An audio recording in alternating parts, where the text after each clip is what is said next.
Okay. A'udzu billahi samil alim minasyaitonir rajim. Bismillahirrahmanirrahim. Alhamdulillah wassalatu wassalam ala asyrafil anbiya'i wal mursalin nabiyina Muhammad wa man tamassaka bi sunnati ila yaumil ma ba'd. Assalamualaikum warahmatullahi wabarakatuh. Rabbi shrah li sadri wa yassir li amri wahlul 'uqdatam min lisani yafqahu qawli. Allahumma hdina wahdina waj'alna sababan liman ihtada. Assalamualaikum warahmatullahi wabarakatuh. Okay, so lahat ng papuri at pasasalamat ay para lamang sa Allah subhanahu wa ta'ala, ang Panginoon ng sanlibutan. Tayo ay pumuri, tayo ay dumakila sa Allah subhanahu wa ta'ala. Tayo ay lumulahati sa Kanya, sa Kanyang pangalan, sa Kanyang katangian, na hindi nga nadalangan natin sa Allah subhanahu wa ta'ala na ipagkaloob sa atin ng Allah ang tamang kaalaman at tamang pagsunod sa Kanyang kautusan ayon sa sunan ng Propeta Muhammad sallallahu alaihi wasallam. So alhamdulillah mga kapatid, ay atin ang naumpisahan ang aklat na ito from cover, no? Mula sa panimula o pambungad, pagpapakilala ng tagapaglathala, maging ang maiksing talambuhay ng mismong author na si Sheikh Uthaymeen rahimahullah ay ating nakuha alhamdulillah sa episode 1 at saka episode 2. Ngayon, welcome to episode 3 dahil ay sisimulan na po natin ang pagpapaliwanag ng Aqida al-Wasitiyah. Okay. So yun mga kapatid, no. Welcome po sa lahat ng mga nandito, nanonood sa atin. So inshallah, tulad ng ating pamamaraan ng ating pagpapaliwanag ay ating babasahin ang mismong teksto ng aklat ayon sa wikang Arabic at pagkatapos ay ating itong itatagalog. So, sino man po ang merong hawak na o may PDF man po kayo, no, na ng Sharh al-Aqidah al-Wasitiyah, which is yung second edition, ay pwede nyo pong buklatin na andito na po tayo sa muqaddimah, no? Panimula. Kasi tapos na tayo sa muqaddimah tab'atu thaniya. Muqaddimah tab'atu thaniya. Ngayon, dadako tayo ngayon sa mismong muqaddimah ng Sharh al-Aqidah al-Wasitiyah, yung pagpapaliwanag. Panimula mismo ng pagpapaliwanag. Okay? So, you may share this live po para sa ganun ay makinabang din yung iba, inshallah subhanahu wa ta'ala. Ay, by the way, dito na tayo nag-live kasi wala na tayong Facebook kasi na-hack. So, bismillah. Muqaddimatun, no? Panimula. So, bismillahirrahmanirrahim. Wassalatu wassalam ala nabiyina Muhammadin wa ala alihi wa ashabihi ajma'in. Sa ngalan ng Allah, ang pinakamahabagin, ang pinakamaawain, pagpapala at kapayapaan nawa ay mapa sa ating propeta na si Muhammad sallallahu alaihi wasallam, gayon din sa kanyang pamilya at sa lahat ng kanyang mga kasamahan. Amma ba'd, pagkatapos nito, fa inna hadha al-kitab alladhi yusamma al-Aqidatul Wasitiyah allafahu hibrul ummati fi zamanihi Abul Abbas Sheikhul Islam Ahmad ibn Abdul Halim bin Abdissalam bin Taymiyyah al-Harrani rahimahullahu al-mutawaffa sana 728. Okay, Hijri. So yun. So katotohanan, ang aklat na ito na pinamagatang Al-Aqidah Al-Wasitiyah ay isinulat ng Hibr al-Ummah. Ano ba ang ibig sabihin ng Hibr al-Ummah? Ang Hibr al-Ummah, mga kapatid, ay ang dalubhasa ng Ummah. Literally, ang ibig sabihin ng Hibr, okay, alam natin ay isang malawak na pagpapakahulugan ito. Kumbaga ay comprehensive, no? Komprehensibo. No, so inang nangangahulugan ito yung dalubhasa, sabihin ay talagang malawak ang kaalaman ng ummah pagdating sa kaalaman niya sa kanyang kapanahunan, no, sa kanyang panahon. At yan ay walang iba kundi si Abul Abbas. Si Abul Abbas, siyempre isa sa kanyang kunniya or palaya ay Abul Abbas. Sheikh al-Islam ibn Taymiyyah, Sheikh ng Islam na walang iba kundi si Ahmad ibn Abdul Halim ibn Abdul Salam ibn Taymiyyah al-Harrani, rahimahullah. So siya ay mula sa tribo ng al-Harrani, mga kapatid, na pumanaw noong taong 728 Hijrah. Okay? 728 Hijrah. ولهذا الرجل من المقامات التي يشكر عليها والتي نرجو من الله له المثوبة عليها في الدفاع عن الحق ومحاجمة أهل الباطل ما يعلمه كل من تتبع كتبه وسبرها. والحقيقة أنه من نعم الله على هذه الأمة لأن الله سبحانه وتعالى كف به أمورا عظيمة خطيرة على العقيدة الإسلامية. So ang taong ito, mga kapatid, sinong tinutukoy na taong ito? Si Sheikh al-Islam bin Taymiyyah, mismo yung author ng Aqidah al-Wasithiyah, no? So ito ay mula sa mga salita ni Sheikh Uthaymin rahimahullah. So ang taong ito ay may mataas na katayuan sa din. Meron siyang matayog na katayuan sa pananampalataya sa din na ito. Isang bagay na karapat-dapat pasalamatan at ipanalangin sa Allah subhanahu wa ta'ala na gantimpalaan siya. Okay, gantimpalaan siya ng Allah. Kasama tayo sa mga nanalangin, mga kapatid. Dahil subhanallah, sino man yung bumatikos kay Sheikh al-Islam bin Taymiyyah, nakakahiya. No? Yung mga bumatikos sa Sheikh al-Islam bin Taymiyyah rahimahullah, lalo pati yung social media, subhanallah, saan ba sila nakapag-aral? Kung ikukumpara mo kay Sheikh al-Islam bin Taymiyyah rahimahullah. Na kung saan sa pagtatanggol niya sa katotohanan at sa matapang na pagharap sa mga tagapagtaguyod ng kamalian. Talagang kilala si Sheikh al-Islam bin Taymiyyah rahimahullah pagdating sa pagtatanggol, no, ng katotohanan laban sa katiwalian, laban sa mga ahlul batil, kamalian, at ang sinumang tumunghay at nagsaliksik sa kanyang mga aklat ay tiyak na makakaalam nito. Totoo yan. Kung kilala mo talaga Sheikh al-Islam bin Taymiyyah rahimahullah, binabasa mo ang kanyang mga kitab, no, kanyang mga aklat na nailimbag. Hindi ang kanyang sira, ang kanyang sabihin natin, no, ang kanyang kumbaga, ang kanyang talang buhay, paano siya nakikitungo sa mga ahlul batil, paano ang kanyang pag-combat, no, how he was combating the ahlul batil before. Subhanallah, talagang hindi lingid sa kaisipan ng mga nag-aaral kung paano ang kanyang prinsipyo sa buhay pagdating sa pagtaguyod sa sunnah at pagdating sa pagtanggol sa Islam na ito laban sa anumang kamalian at pagkaligaw. Sa katotohanan, siya ay isa sa mga biyayang ipinagkaloob ng Allah subhanahu wa ta'ala sa umma na ito. Sapagkat sa pamamagitan niya ay pinawi ng Allah subhanahu wa ta'ala ang maraming bagay na napakasama at mapanganib sa akida ng Islam. Yan, si Sheikh al-Islam ibn Taymiyyah rahimahullah. Okay?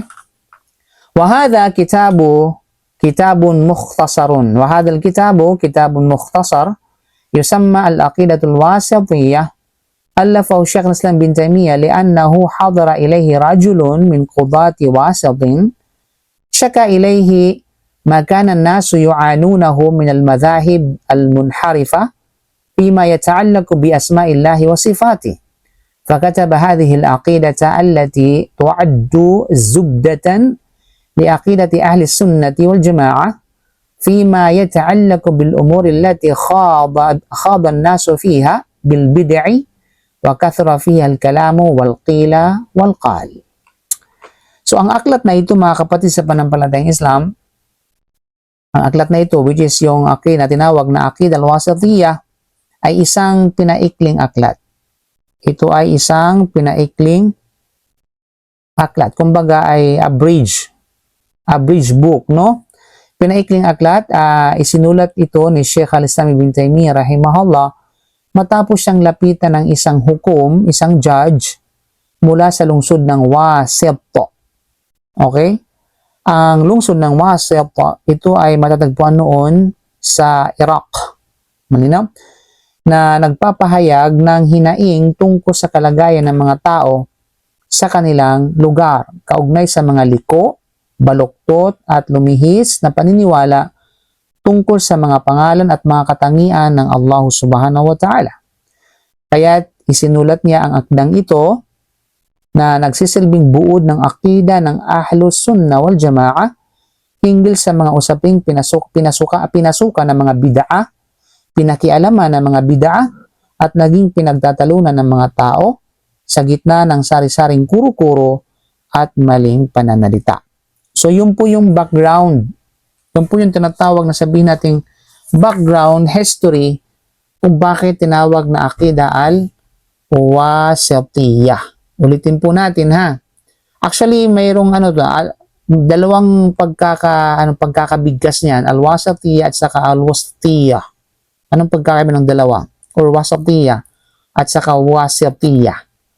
So, okay, tinawag na al-wasatiyah tulad ng ating pinaliwan na Sheikh Uthaymin kanina, ang akida al-wasatiyah, tinawag siyang wasatiyah at ano talaga yung tamang pagbigkas doon sa tinatawag na yun. Bakit mayroong kumbaga ay may So, ang salitang wasatiyah na may bukang pagbigkas sa titik na sin, which is wasatiyah, bikas sa sin, ay itinuturing na tamang anyo. Ito yung pinaka-eksaktong tinatawag na anyo para sa pangalan ng aklat ng Aqidah al-Wasatiyah na isinulat ni Ibn Taymiyyah rahimahullah. Tinawag itong ganito sapagkat ito ay isinulat, tulad ng sinabi natin kanina, bilang tugon sa kahilingan ng isang qadi o ng isang hukom na mula sa lungsod ng Wasat doon sa Iraq. Kasi sa mga oras na yun, sa mga panahon na yun, bago pa nagkaroon ng aklat na Aqidah al-Wasatiyah, ay yung mga tao sa doon sa bayan ng Wasat, maikling bayan lang siya mula sa bayan ng Iraq, ay nagkakatalo-talo patungkol sa mga discussion at usapin na may kaugnayan sa asma'ullahi wa sifat, no? Na kung saan ay nagkagulo-gulo na yung mga tao, hindi na magkakaunawan sa isa't isa, halos magbangayan na, magpatayan na, at talagang magulo na dahil lamang sa usapin patungkol sa asma'ullahi wa sifat. O kaya ang pangalan ay nakaangkla sa pinanggalingang lugar, no? Hindi sa konsepto ng pagiging nasa gitna o balanse. Kaya ito ay tinawag na al-Aqidah al-Wasatiyah. Mga akida ng mga taga Wasit, mga nakatira sa Wasat, na kung saan yun yung dapat na i-adhere ng mga taga doon, which is ito na yung magiging batayan kumbaga ng akida ng Ahlus Sunnah wal Jama'ah dapat doon sa lugar ng Wasatiyah, doon sa lugar ng Wasit, kaya tinatawag na akida al-Wasatiyah. Sa kabilang banda naman, kung ito'y binigkas na may kasra, which is sa titik na sin, which is wasatiyah, meron siyang may kasra, merong sukon, no? Ang kahulugan nito ay nagiging pagiging nasa gitna o moderation. Most of the word wasat, no? Gaya ng sa pananatiling ang Islam ay din al-wasatiyah. So ang Islam ay reliyon na nasa gitna o balanse. So ang Aqidah al-Wasatiyah ay balanse siya. Nasa gitna siya. Kaya tinatawag na wasatiyah itong Aqidah al-Wasatiyah ay Aqidah at the same time Aqidah al-Wasatiyah dahil nga balanse siya. Nasa gitna siya ng mga ibang mga akida o mga maling prinsipyo o doktrina pagdating sa akida. So, nasa gitna siya. Nareconcile niya, halimbawa, yung pagitan ng akida ng Jahmiya at saka ng Mu'tazila, nasa gitna ng akida al-Wasatiyah. Na kung saan ito yung akida ng Ahlus Sunnah wal Jama'ah. Okay? So, yun po yun. Yun ang pagkakaiba ng bakit Wasatiyah or Wasatiyah. Okay? So, yun mga kapatid sa pananampalatayang Islam.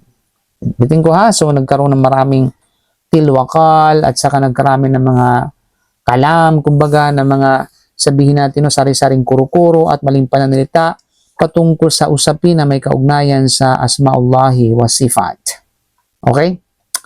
وقبل أن نبدأ الكلام على هذه الرسالة العظيمة نحب أن نبين أن جميع رسالات الرسل من أولهم نوح عليه السلام إلى آخرهم محمد صلى الله عليه وسلم كلها تدعو إلى التوحيد.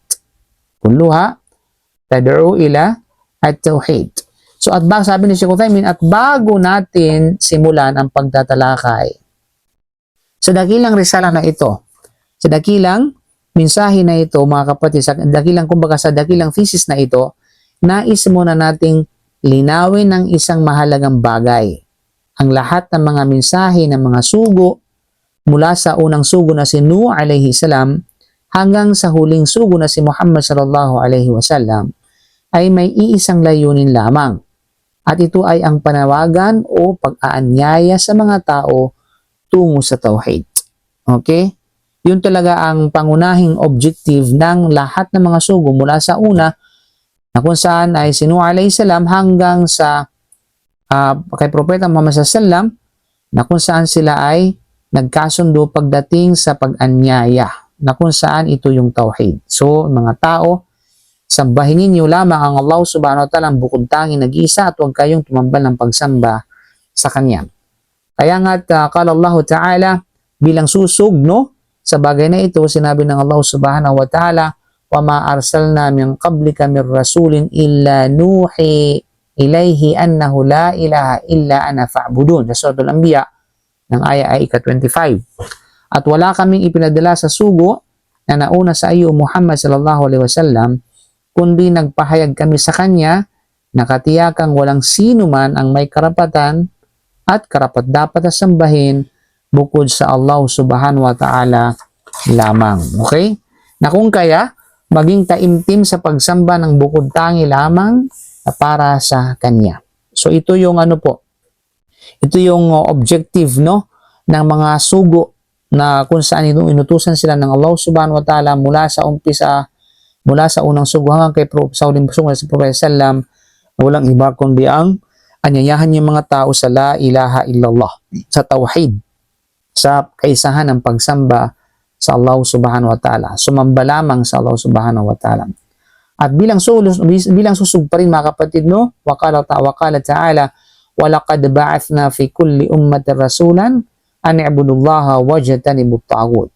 At katiyakan, nagpadala kami sa bawat sambayanan na mga nauna ng sugo na nag-uutos sa kanila sa pagsamba sa Allah subhanahu wa ta'ala, at bukod tanging pagsunod sa kanyang kagustuhan at pag-iwas sa pagsamba ng iba bukod sa kanya, at tulad ng mga syaitan, mga ribulto at mga patay, at anuman bukod sa mga ito na sinasandalan ng sinuman bukod sa Allah. Yun ang ibig sabihin ng tagut, mga kapatid, at lumayo sa mga tagut. So, diba? Kaya katunayan, pinadala namin ang lahat ng mga sugo, no? Sa lahat ng umma, sa lahat ng nasyon, nasambahin lamang ang Allah at umiwas sa pagsamba sa mga Diyos-Diyusan. So, ito po yung matatagpuan sa Suratul Nahl, chapter 16, verse 36 ng banal na Quran. Okay? So, yun po yung binanggit ng mga susug, mga kapatid, sa panampalatayang Islam. So, وَذَلِكَ أَنَّ الْخَلْقَ خُلِقُوا لِوَاحِدٍ وَهُوَ اللَّهُ عَزَّ وَجَلَّ خُلِقُوا لِعِبَادَتِهِ لِتَتَعَلَّقَ قُلُوبُهُمْ بِهِ تَأَلُّهًا وَتَعْظِيمًا وَخَوْفًا وَرَجَاءً وَتَوَكُّلًا وَرَغْبَةً وَرَهْبَةً حَتَّى يَنْسَلِخُوا عَنْ كُلِّ شَيْءٍ مِنَ الدُّنْيَا لَا يَكُونُ مَعِينًا لَهُمْ عَلَى تَوْحِيدِ اللَّهِ عَزَّ وَجَلَّ في هذه الأمور لأنك أنت مخلوق لا بد أن تكون لخالقك قلبا وقالبا في كل شيء. Okay?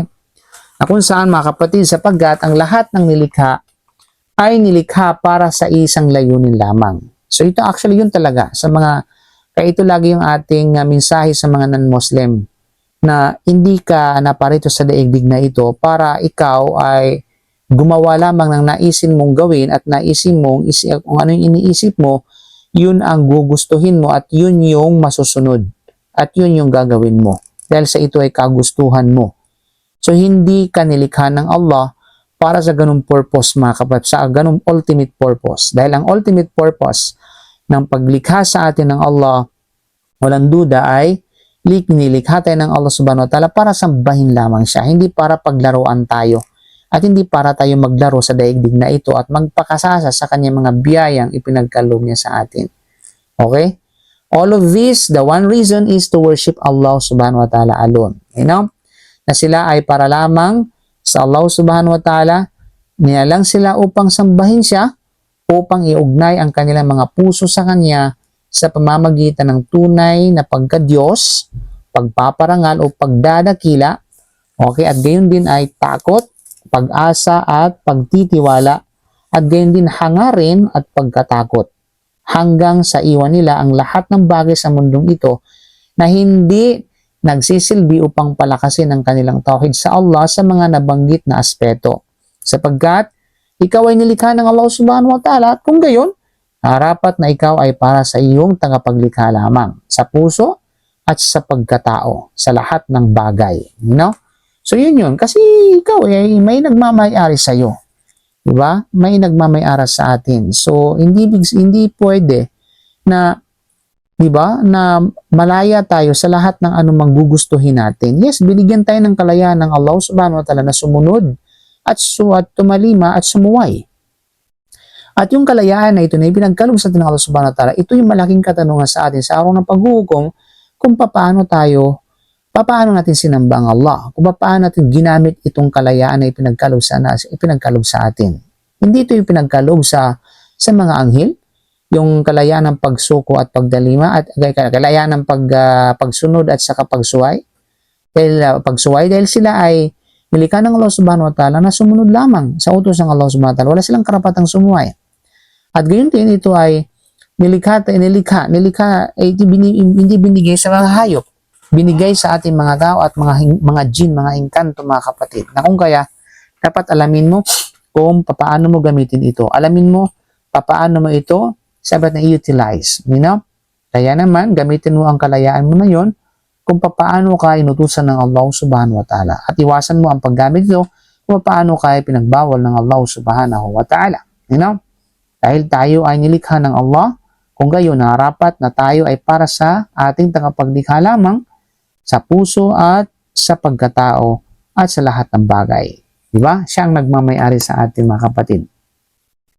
ولهذا كانت دعوة الرسل عليهم الصلاة والسلام إلى هذه الأمر الهام العظيم عبادة الله وحده لا شريك له.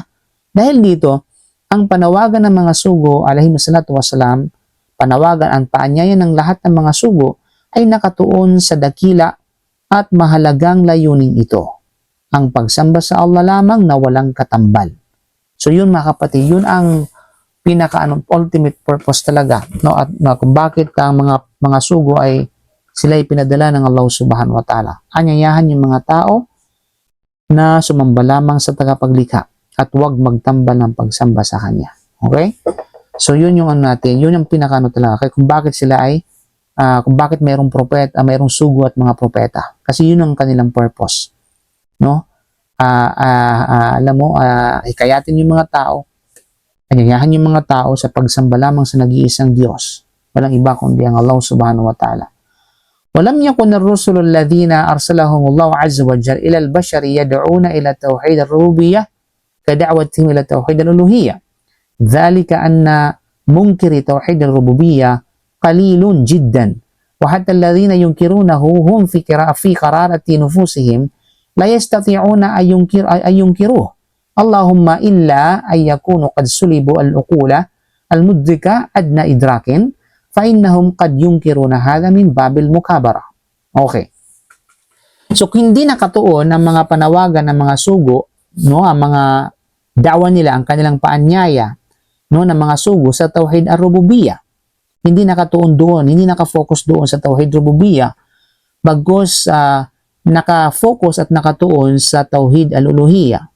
Ibig sabihin, yes, nag-aanyaya rin sila sa tinatawag na tauhid rububiyya, pero yung pagiging focus, no, yung tinatawag na pagtuon mismo, yung pagbibigay diin ay hindi gaya ng pagbibigay diin at pagbigay tuon nila sa tauhid uluhiyya.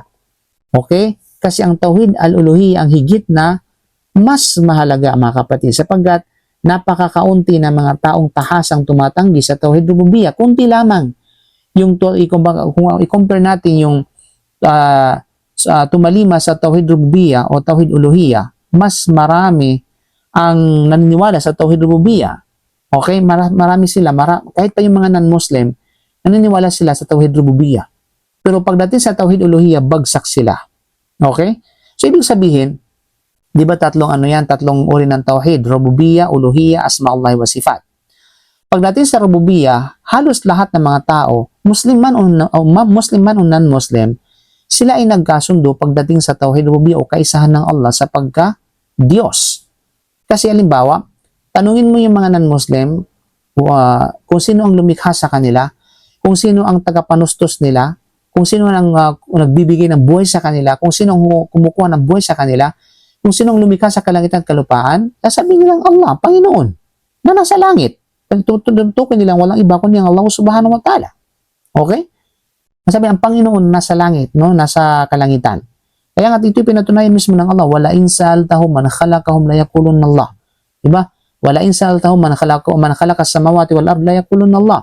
Diba? Maging sa panahon ng Prophet sallam, mismo sinabi ng Allah, kung tatanungin mo Muhammad yung mga Quraysh, yung mga pagan, diba? Yung mga musyrikun, kung sinong lumikha sa kanila at kung sinong lumikha sa kalangitan at kalupaan, sabihin nila katiyakan ng Allah, ang Panginoong Allah. Kasi even the non-Muslim before, no, sa panahon ng mga Arab, panahon ng Propeta sallam, may mga non-Muslim, maging sa Makkah, mga Quraysh.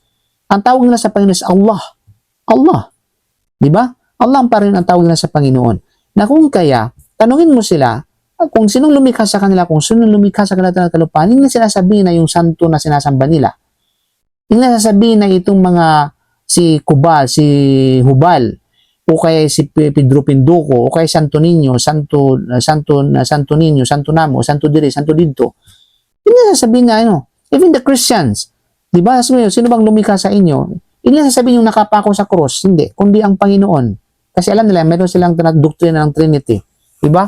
So, meron silang Diyos na, Diyos Ama. So, yung Diyos Ama, hindi yung si Jesus mismo, hindi si Iso Kristo mismo. Di ba? So, karamihan dito, naniniwala sa Rububiyya. Di ba? Kunti lamang yung naniniwala sa Rububiyya. Pero, pagkos itong mga tumanggi, yung mga taong tahasang tumanggi sa Tauhid Rububiyya, maging yaong mga nagpapakita ng mga pagtanggi, sa kaibuturan ng kanilang puso, ay hindi nila ito tunay na may tatanggi. Deep inside of their hearts, hindi nila kayang tanggihan yon. Okay? Maliban na lamang kung sila ay tuluyang nasiraan ng matinong pag-iisip. Sapagkat ang mga tulad nila ay nagtanggi lamang dahil sa matinding pagmamatigas gaya ni Firaun.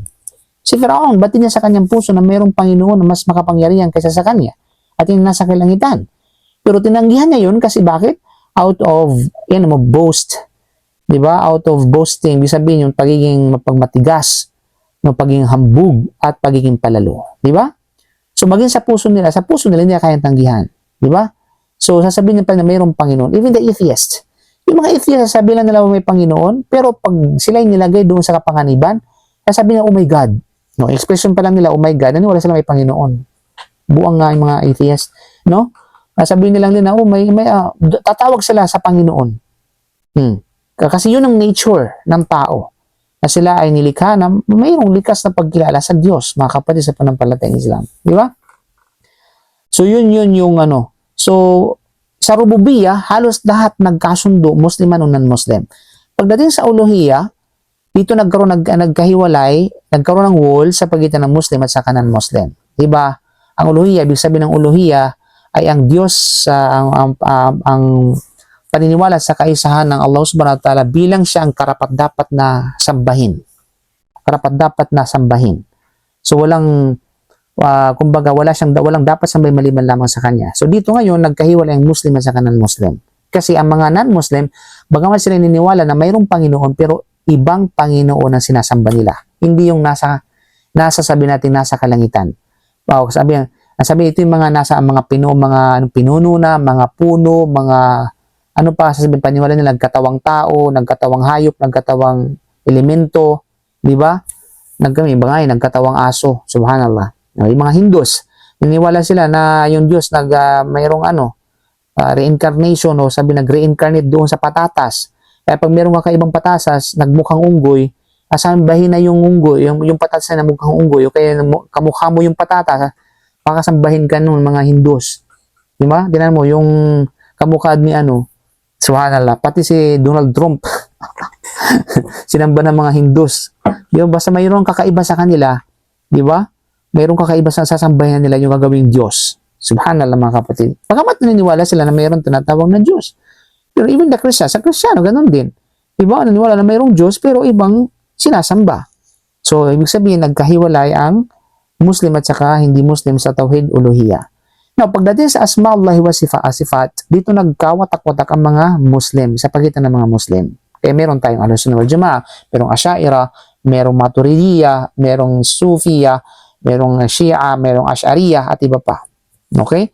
So, doon nagkaroon ng pagkawatak-watak sa Asma'ullahi wa Sifat. Mga kapatid. Kaya dahil dito, وَقَدْ قَسَّمَ الْعُلَمَاءُ رَحِمَهُمُ اللَّهُ التَّوْحِيدَ إِلَى 3 أَقْسَامٍ. So, ipinangkat ng mga ulama, ginawang kategorya ng mga ulama na may kaaway sila ng Allah subhanahu wa ta'ala ang tauhid sa 3 uri. So, meron tayong 3 categorical speaking, meron tayong 3 uri ng sabihin natin ng tauhid. Okay? Una, ang tauhid ar-rububiyyah. Pangalawa, tauhid al-uluhiyyah. Pangatlo, tauhid asma'ullah at asma'illah wa sifat. Sa lahat ng ito ay ating itatalakay ng detalyado, inshallah subhanahu wa ta'ala, by the light of Quran and Sunnah. Okay, bate sa paliwanag ni Sheikh Uthaymin rahimahullah mga kapatid. So ngayon, paliwanag natin ng tauhid rububiyyah. Ahaduha, tauhid ar-rububiyyah. Una, yung tauhid ar-rububiyyah tayo mga kapatid sa panampalatayang Islam. Ano bang ibig sabihin ng tauhid rububiyyah? Wait lang. Okay. So, وهو إفراد الله سبحانه وتعالى في أمور 3 في الخلق والملك والتدبير. So, ito na ngayon ha. Ito na yung definition ng Tauhid Rububiyyah. Hopefully, nag-jot down kayo. You know? So, sinabi na ito ay ang pagtatalaga sa Allah. Ito yung kaisahan ng Allah subhanahu wa ta'ala at pagtatalaga sa Allah subhanahu wa ta'ala ng kanyang pagiging bukod tangi sa 3 bagay. Okay, pagiging bukod tangi niya sa 3 bagay. Ano yung 3 bagay na ito na siyang nagtalaga ng pagiging bukod tangi niya? Sa khalq, pangalawa, sa al-mulk, pangatlo sa tadbir. Okay? Khalq, mulk, tadbir. Okay, nang ibig sabihin ng khalq mga kapatid ay paglikha. Nang ibig sabihin, siya ang bukod tanging tagapaglikha ng lahat ng bagay. There is no everything besides Allah is all the creation. Tandaan po natin yan. Okay? Everything besides Allah is all the creation. Lahat ng anumang bagay na umiiral mga kapatid, bukod sa Allah subhanahu wa ta'ala, lahat ng ito ay creation. Lahat ito ay nilikha. At ang creation cannot be a creator. Okay? Vice versa. At ang isang tinatawag na creation, ang isang nilikha ay kailanman di pwedeng maging tagapaglikha. At yun din, ang tagapaglikha ay hindi pwedeng maging isang nilikha. Magkaiba ang entity ng likha sa tagapaglikha. Yan yung khalq. Gayon din siya ay ang pagbubukod tangin niya sa pagmamayari. Al-mulk. Okay? Na siya yung nagmamayari ng lahat ng bagay mula sa kalangitan, kalupaan, at anumang nasa pagitan ng mga ito. Okay? Siya ang nagmamayari. Walang anuman na hindi nakaligtas sa kanyang pagmamayari. Lahat ay pagmamayari niya. Then of course, the last but not the least ay walang iba kundi ang pamahala o tadbir. Ang pangasiwa o pamamahala. Na siya ang namamahala sa lahat ng bagay, na siya lamang ang nangasiwa sa lahat ng bagay, walang iba pa. So yun po yung ibig sabihin ng Tauhid Rububiyyah. You know? Tauhid Rububiyyah, ibig sabihin, ang pagtatalaga sa Allah ng kanyang pagiging bukod tangi sa 3 bagay na walang iba kundi ito yung khalq, al-mulk, at tadbir. Okay? Ang paglikha, pagmamay-ari, at saka pamamahala o pangasiwa. You know? So, dalilu dhalika qallahu ta'ala la'ala lahul khalqu wal-amru suratul A'raf. Wa wajhu dalalati min al-ayah annahu quddima fiha al-khabaru alladhi min haqqihi at-ta'khir. والقاعدة في البلاغية والقاعدة البلاغية أن تقديم ما حقه التأخير يفيد الحصر. Sabi niya, So, walang duda, ang patunay nito sa bagay na ito ay ang sinabi ng Allah sa Suratul A'raf, chapter 7, verse 54 ng banal na Quran, na kung saan sinabi ng Allah, alalahul khalqu wal amru. Okay, ano bang ibig sabihin mga kapatid, no? Na kung kaya dapat niyong mabatid na siya lamang ang bukod tanging lumikha ng lahat ng gayon na lahat at gayon din ang lahat ng pag-aatas. Okay, dito sa ayat na ito yung khalq, no? Khalq mga kapatid, no? Binanggit dito yung tinatawag na khalq. So, al-amr, which is pangkalahatan, na siya lamang ang bukod tangi, dapat, no? Na dapat nating malaman na siya lamang ang bukod tanging lumikha ng lahat ng bagay at gayon din ang lahat ng pag-aatas. Yun sa Surah Al-A'raf, chapter 7, verse 54 ng banal na Quran.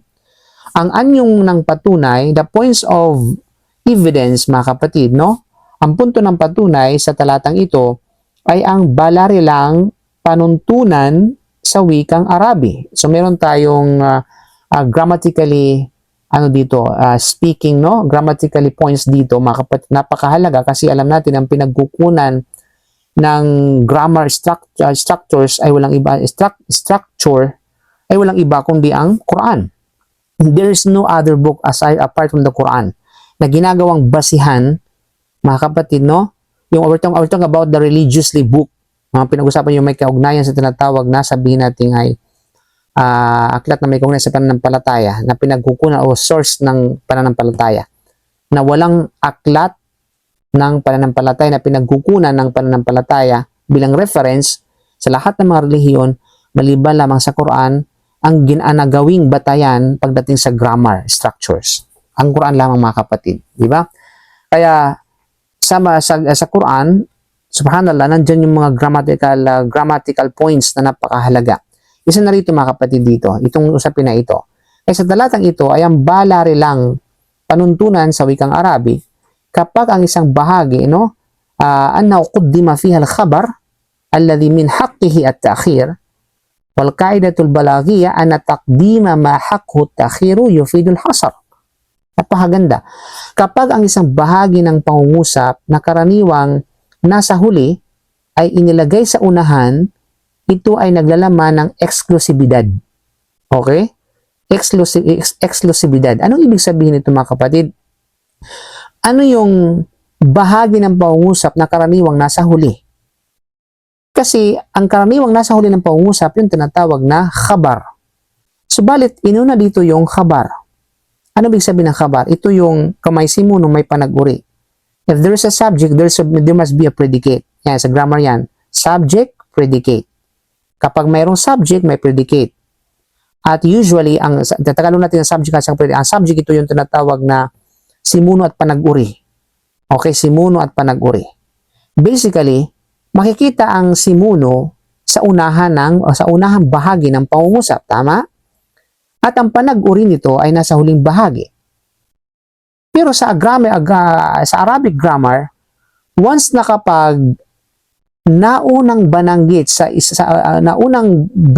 sa bahagi ng pangungusap ay ang panag-uri nasa unahan at ang simuno ay nasa huli, ang ibig ipahawatig nito, mga kapatid, ito ay tumutukoy at ito ay naglalaman sa exclusivity o eksklusibidad. Yufidu al-hasar. Exclusivity. Exclusive lamang na ito ay para lamang sa Allah subhanahu wa ta'ala. Kaya alalahul khalqu wal amru. Al-khalqu wal amru dito, ito yung tinatawag na sabi natin ay subject. Subalit yung subject ay nasa huli. Kasi alalahu, ito ay predicate. Ang predicate ay nauna. Ang subject ay al-khalqu wal amr ay nasa huli. Supposedly, al-khalqu wal amru lahu. Okay? Ibig sabihin, ang tinatawag na ang al-khalq sa kayong amar ay sa Allah subhanahu wa ta'ala lamang. Subalit inulit ito ay ang Allah ay nasa bukod tangi, ay unknown. Who's this? Okay. Welcome po. Are you Filipino? Okay. So yun po, mga kapatid. So hopefully ay nasa baybayin yung paliwanag kasi mahalaga po yan. So yun ang tinutukoy dito. Yun yung kaida sa balaghiya. Ito yung, kumbaga, ito yung kaida pagdating sa Sa Pinay po, okay. Pagdating sa usapin ng pagiging isang tinatawag na ano ba? Bihasa. You know? Okay. ثم تأمل الافتتاح هذه الآية هذه الآية على الدالة على التنبيه والتوكيد على له الخلق والأمر لا لغيره فالخلق هذا هو والأمر هو تدبير. Okay. So dito mga kapatid, kaya't sa pagsasabing alalahul khalqu wal amar, tunay na kanyang paglikha at ang pag-aatas, ay nagsasaad na ito ay tanging sa kanya lamang. Kaya ngayon yung hasar, ito yung tinatawag na exclusivity, hindi sa iba. Okay? Bukod pa rito, ang pagbubukas ng talata sa salitang ala ay nagpapahiwatig ng pagbibigay pansin at panindigan na bukod tangi lamang talaga sa kanya. Bukod sa alam mo yun, yung kaida ng hasar balagiya na ito ay kapag nauna yung simuno bago yung panag-uri sa isang pangungusap, nangangahulugan ng exclusivity. Bukod pa doon ay meron pa yung word na ala na nagpapahiwatig sa lalong pinagbigay diin na walang ibang nagmamay-ari kundi ang Allah subhanahu wa ta'ala lamang talaga mga kapatid. So sabihin patong-patong na nataakid, no?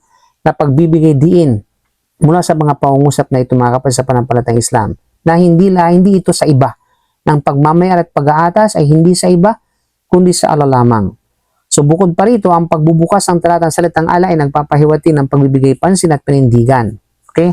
Kahit ang paglikha ay malinaw na kanya at ang amar dito o pag-aatas ay tumutukoy sa pamamahala. Tumutukoy sa tinatawag na pamamahala. Kaya yun dyan yung sabi natin no khalq at saka yung alalahul khalq wal amar at saka yung tadbir.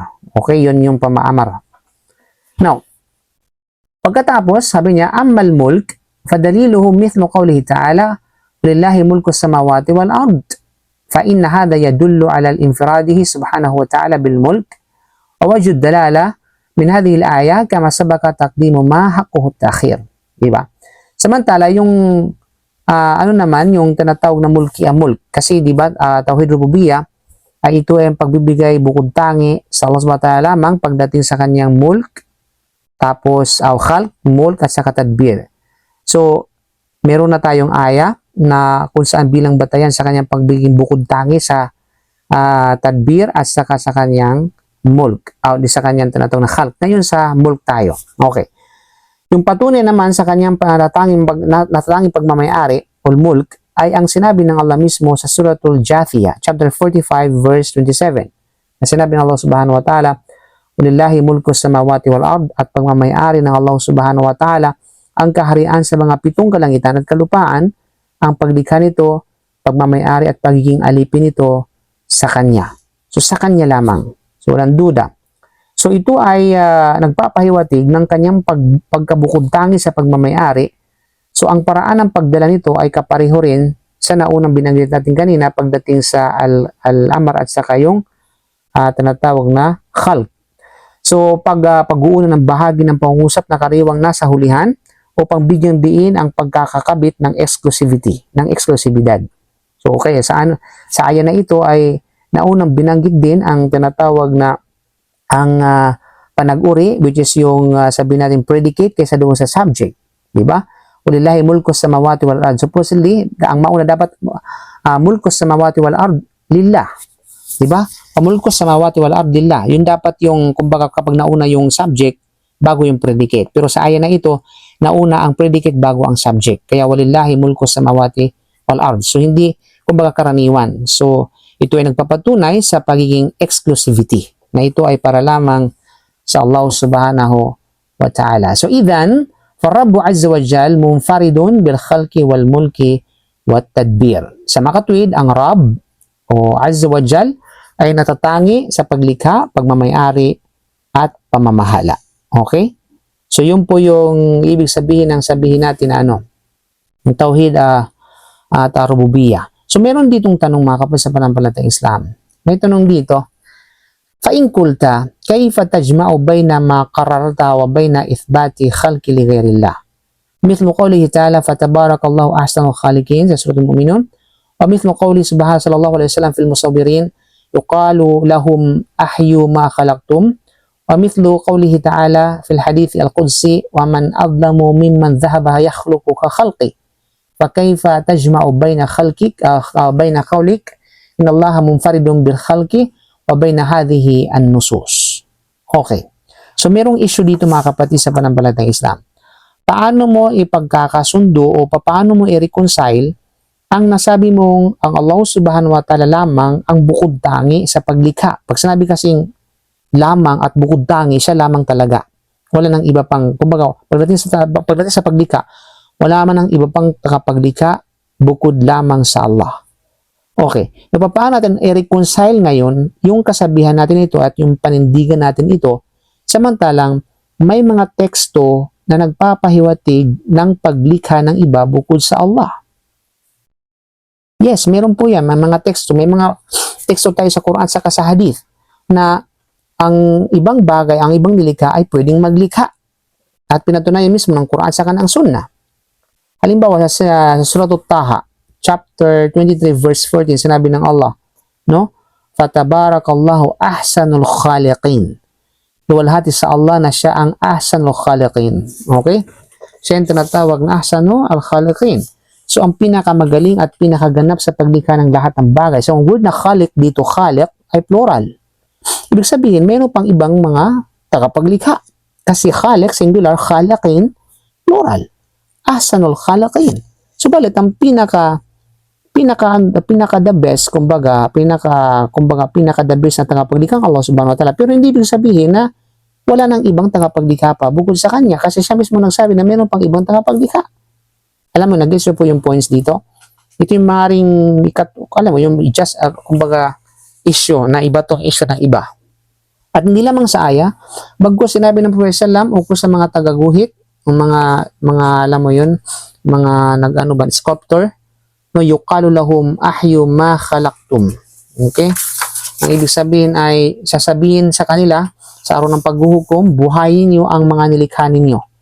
Ito ay batay sa naisalaysay ni Al-Bukhari at Muslim sa hadith na mula kay Aisha radhiyallahu anha na ang Prophet sallam ay nagsabi na inna ashaba hadhihi al-suwar yu'adzabuna yawm al-qiyamah wa yuqalu lahum ahyu ma khalaqtum.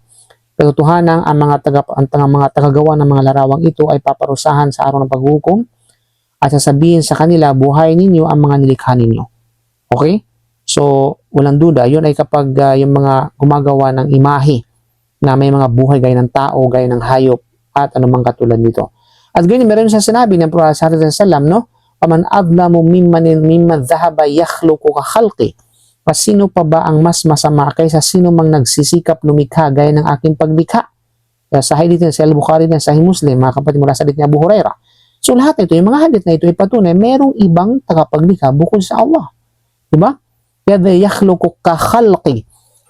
Na nagsusumikap silang lumikha gaya ng aking paglikha. So ibig sabihin, pinatunayan din na meron tinatawag na iba pang tagapaglikha bukod sa Allah. Samantalang sinasabi natin kanina na ang prinsipyo natin na siya lamang, prinsipyo ng Tauhid Rububiyyah, na siya ang bukod tanging nag-iisang tagapaglikha lamang at wala ng iba pang tagapaglikha bukod sa kanya. Tapos ngayon, sinasabi ngayon ng mga batayan na ito na merong ibang tagapaglikha bukod sa kanya. So how do we reconcile that? Okay? Paano natin ito, kumbaga paano natin ito, sabi natin, papagtugmain. Okay? Mapagkasundo mga kapatid sa pananampalatayang Islam. You know? Welcome kay Zaid Pinos. Mashallah, tabarakallah. Say hi kay Zaid. Invite ka mo. Doon. Sana all. Waliw-waliw. Gusto niyo bang sagutin natin? O ayun yung kasagutan. Uy, masaya na kayo. Bakit pag ako nag-lecture? Kumakat yung ilong ko. Okay. Gusto naman sagot? Yung barak ustad, wayak. Sasagutin na ba natin dito or next next episode na lang? Okay. Sagutin na lang natin para hindi kayo mabitin. So, ang sagot dito mga kapatid sa pananampalatayang Islam, wal jawabu, أن يقال إن الخلق هو الإيجاد وهذا خاص بالله تعالى. أما تحويل الشيء من حصورة إلى أخرى فإنه ليس بخلق حقيقة، وإن سمي خلقا باعتبار التكوين لكنه في الواقع ليس بخلق تام. فمثلا هذا النجار صنع من الخشب بابا فيقال خلق بابا، لكن مادة هذه الصناعة التي خلقها هو الله عز وجل. لا يستطيع الناس كلهم مهما بلغوا في القدرة أن يخلقوا عود أراك أبدا، ولا أن يخلقوا ذرة، ولا أن يخلقوا الذبابة. Okay, napakaganda ng paliwanag na. So, ang sagot dito mga kapatid, bilang paglilinaw, ang paglikha sa tunay na kahulugan ng paglikha ay ito. Okay, ang ibig sabihin, ang tunay na kahulugan ng khalq o paglikha ay ang paglalabas ng isang bagay mula sa wala. Ibig sabihin, min adam ilal wujud. Yan napakala. Yan ang tunay na kahulugan ng paglikha o ng khalq. Ibig sabihin, min adami ilal wujud. From non-existing to existing. You know? Non-existence to existence. So, ibig sabihin, ijadu shay min al-adam. Ibig sabihin, ito yung ito yung mula sa wala papunta sa pagkakaroon. From nothing, from non-existent to existing. Sabihin, mula sa wala hanggang sa nagkaroon. Yan ang tunay na diwa ng paglikha, ng khalq, mga kapatid. Okay? At ito ay tanging nauuko lamang sa Allah subhanahu wa ta'ala. Walang sino man ang kaya mula sa kanyang mga lakap, pati mga anghel, magsama-sama pa sila, na maglikha ng isang bagay mula sa wala at pagkatapos ay naroroon. Okay? Pagkatapos ay umiiral. Wala. Mga kapatid. Samantalang ang pagbago ng anyo o transformation, pagbago ng anyo ng isang bagay mula sa isang anyo, mula sa isa pang bagay o isang anyo, patungo sa ibang anyo ay hindi tunay na paglikha. Ang tawag dyan is transformation. Transform from existing to another existing. From one substance to another substance. Okay? Maaring tawagin itong paglikha sa pangkalahatang salita dahil sa pagiging bahagi ng paggawa. Ngunit sa katotohanan, may umakyat. Okay? Ngunit sa katotohanan, mga kapatid sa pananampalatayang Islam, okay, nasaan ba tayo? Ngunit sa katotohanan, okay, ito'y hindi ganap na khalq. No? Yung transformation, hindi siya ganap na khalq. Although, tinatawag siyang khalq, tinatawag siyang paglikha bilang pangkalahatang salita. Bilang bahagi ng katangian ng paglikha. Pero yung essence ng paglikha, yung gustong talaga natin malaman yung essence, yung tunay na kahulugan ng paglikha is from nothing to existing. Mula sa wala hanggang sa umiral. Okay? Pero yung gagawa ka ng isang bagay na meron na, ita-transform mo lang sa iba pang bagay, that is not khalq. Ang tawag dyan is transformation. Magbigay tayo ng halimbawa. Halimbawa, ang isang karpintero, Najjar, ay gumawa ng pinto mula sa kahoy. Maaaring sabihin ng tao, lumikha siya ng pinto. Ngunit, ang materialis na kung saan yung kahoy mismo ay nilikha ng Allah subhanahu wa ta'ala. Kaya bang maglikha ang tao ng kahoy? Hindi. Hindi kayang likhain ng tao. Gaano man siya kahusay o kamakapangyarihan. Ang isang sanga ng punong arak, yung ginamit sa siwak, ni kahit isang maliit na butil o isang langaw man lang ay hindi kayang lumikha ang tao. Okay? Yung alabok, kaya bang lumikha ng tao ng alabok? O yung atom is the smallest particles of an element. Kaya bang likhain ng tao yun? Hindi.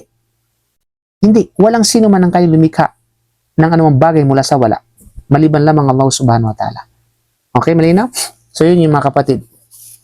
So pakinggan mo ang sinabi ng Allah subhanahu wa ta'ala, mga kapatid sa pananampalatayang Islam. Wastami ila qawli ta'ala, ya ayyuhan nasu duriba mathalun fastami'u lah. Innal ladhina tad'una min dunillahi la yakhluqu dhubaban walau ijtama'u lah. Wa in yaslubuhum adh-dhubabu shay'an la yastanqidhuhu minhu da'ufa at-talib wal matlub. Napakagandang ayah. Mga kapatid sa pananampalatayang Islam. No? Sabi ng Allah subhanahu wa ta'ala, usang katauhan, ang parabula ay ibinigay. Na kung kaya makinig kayo at intindihin ninyong maigi. Intindihin ninyong maigi daw, parabula ito.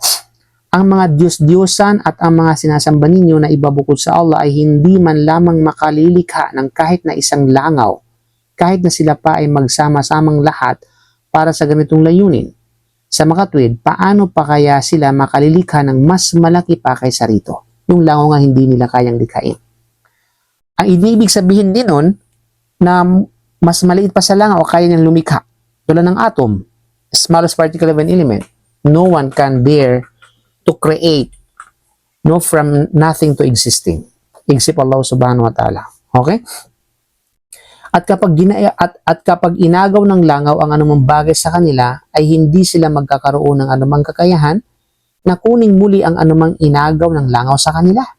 Kung gayon, mayroon pa bang hihigit dito na kahinaan at kawalan ng kakayahan?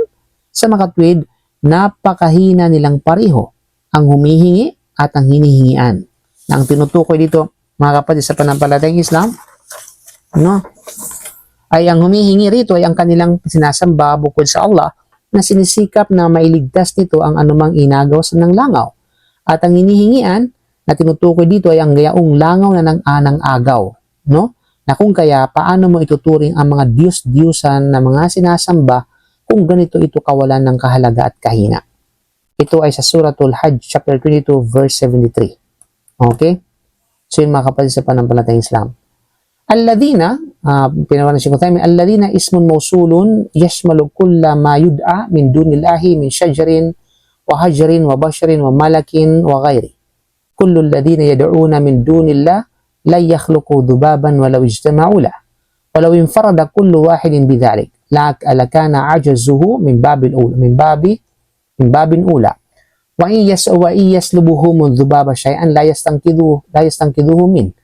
Hatta alladhina yad'una min dunillahi law salabuhum dhubabu shay'an mastata'u ayastanqidhuhu min hadha ad-dhubab ad-da'if.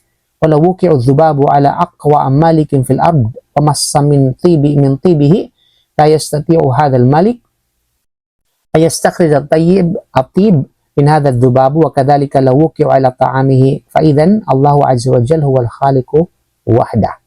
Ang salitang alladhina sa ayan na ito mga kapatid, yaong mga ay isang isim mausul, pangalang pantukoy na sumasaklaw sa lahat ng mga nilalang na tinatawagan at sinasamba bukod sa Allah. Maging ito man ay puno, maging ito man ay bato, maging ito man ay tao, maging ito man ay anghel o iba pa. Lahat sila anumang uri ay kabilang sa tinutukoy ng sa talatang la yakhluqu dhubaban walau ijtama'u lah. Hindi nila kayang lumikha ni isang langaw kahit pa sila ay magsama-sama para rito. Okay? At kung bawat isa sa kanila ay kikilos ng hiwa-hiwalay upang subukang gawin ito, ang kanilang pagkabigo ay lalo pang tiyak at lantad. Okay? Kaya nga't at kung ang langaw ay kumuha mula sa kanila ng anuman, hindi nila ito kayang bawiin mula rito. Kahit pa yaong mga tinatawagan bukod sa Allah. Kung kunin man ang langaw ang anumang bagay mula sa kanila, hindi nila kayang bawiin ito mula sa abang langaw na ito, mula sa kawawang langaw na ito. Kahit pa ang langaw ay dumapo sa pinakamakapangyarihang hari sa balat ng lupa at sumipsip mula sa kanyang pabango, hindi kayang bawiin ng hari ang batas na nakuha ng langaw. Okay? Hindi kayang bawiin ng hari ang katas na nakuha ng langaw na yaon. Ganoon din kung dumapo ito sa kanyang pagkain.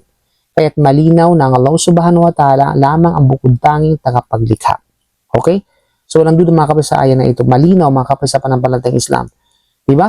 Na ang tanging ang Allah subhanahu wa ta'ala lamang ang naglilikha ng lahat ng bagay. Kaya sa kanya lamang mga kapatid. Kaya nga yung si Namrud, alam mo yung buwan kwento ni Namrud, paano siya napatay dahil sa langaw? Pag-usapan natin yan sa mga susunod na episode, inshallah mga kapatid.